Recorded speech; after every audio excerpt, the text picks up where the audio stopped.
Hello there and welcome back to another video of mine. Today I want to show you 3 quite advanced automatic farms that you can build in the late game. Technically farms are quite important because, well, nobody likes to mine for hours and hours, so it's very simple and easy to just build a farm and then let it run without having to do much.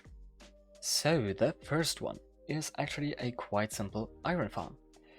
I will also explain how they technically work.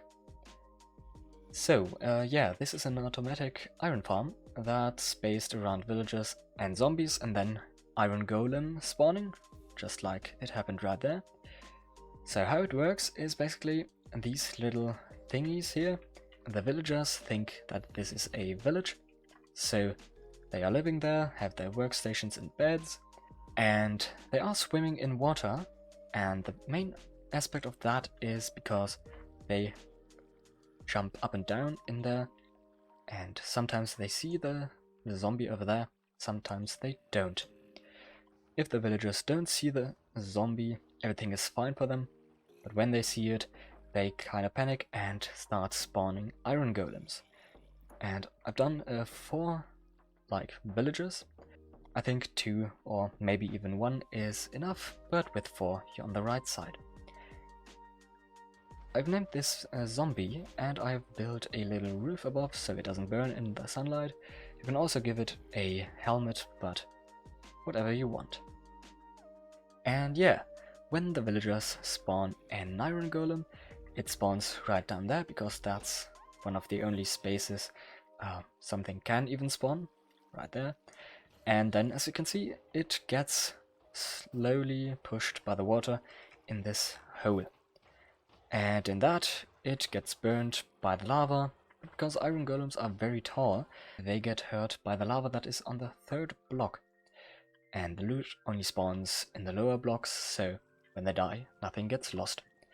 And yeah, as you can see, it's quite effective. It's quite useful. Moving on to the other design, or at least the other farm, is a very effective monster farm. As you can see, there are many different layers where monsters can spawn. Creepers, skeletons, spiders. No endermen, because they wouldn't get pushed down. But yeah, every other monster that can spawn. And slimes, only slime chunks I guess. On top of here I built a little circuit that's basically just a timer. If I turn it on, you can see that it basically turns itself on for a moment, then after a while it turns off, which then releases this, and yeah, that just goes around with some time between. On these platforms itself, I don't know if you can see much, but there's simply a platform where there's 8 blocks wide, so the water can flow just right up to the edge, and there's a dispenser and some observer blocks that eventually make everything go in a straight line. And yeah, you can already see it's very effective. Yeah, this is much more complicated than it needs to be, but basically they just get pushed down after they've fallen down.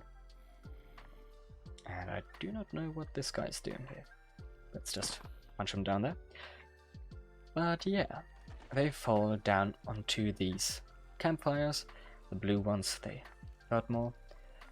And yeah, I've done a bit of a complicated thing then, because witches can just drink a fire resistance potion and then they don't get hurt by the campfires anymore.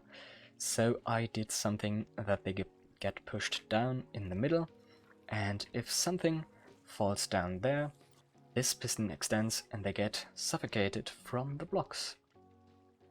And I'm just going to let this run for a few moments.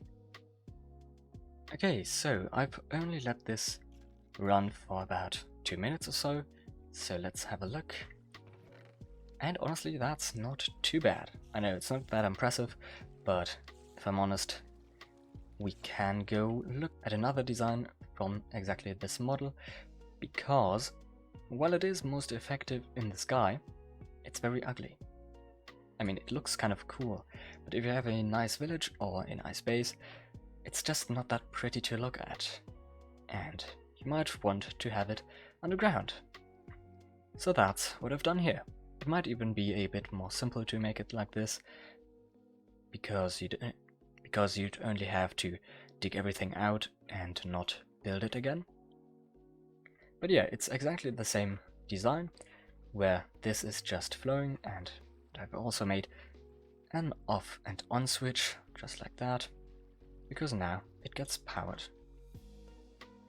And yeah, I can show you how effective it is, because I've done something that the loot automatically, if there's something in there, gets blown out of there.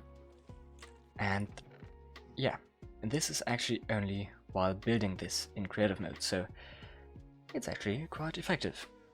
And yeah, I can hear a piglin right there, and that's because I've constructed a portal to show you the next farm, which is a gold farm. And technically it's a gold farm, but I think it's even more effectively an XP farm, because you only have to put yourself right in there, then you can take a bow and shoot some piglins, and if you're in survival mode, yeah, it's quite scary to be honest, but they all just fall down there, get killed, and you can see I've tested this one a bit, and I've gotten quite a few XP levels from that. And yeah, they'll just keep running, even if you're in creative mode, so I'll just fly away for a second. Okay, there we are. Now, how this one works. It's a quite simple design. You are standing right there, or there, technically, doesn't really matter, but everything is 24 blocks away, where mobs can spawn,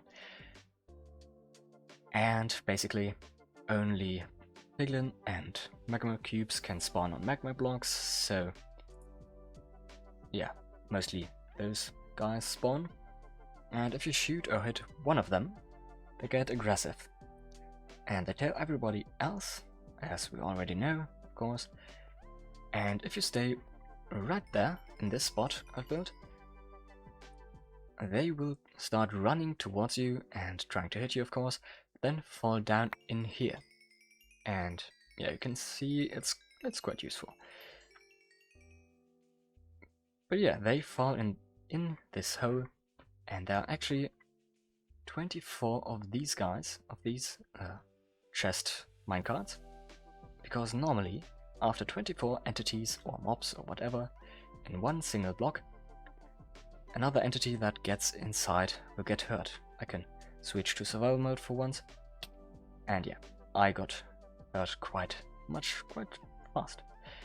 And yeah, they all just run in there and just get killed, but because they are aggressive towards you, the game thinks that you killed them, or made them themselves, so you get the XP, and if you then just put a hopper below and filter the items, then you can get quite much in quite a short time.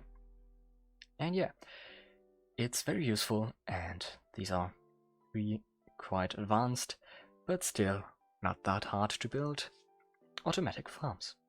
I hope you enjoyed the video. If you did, I hope I will see you in the next one. So with that, goodbye for now.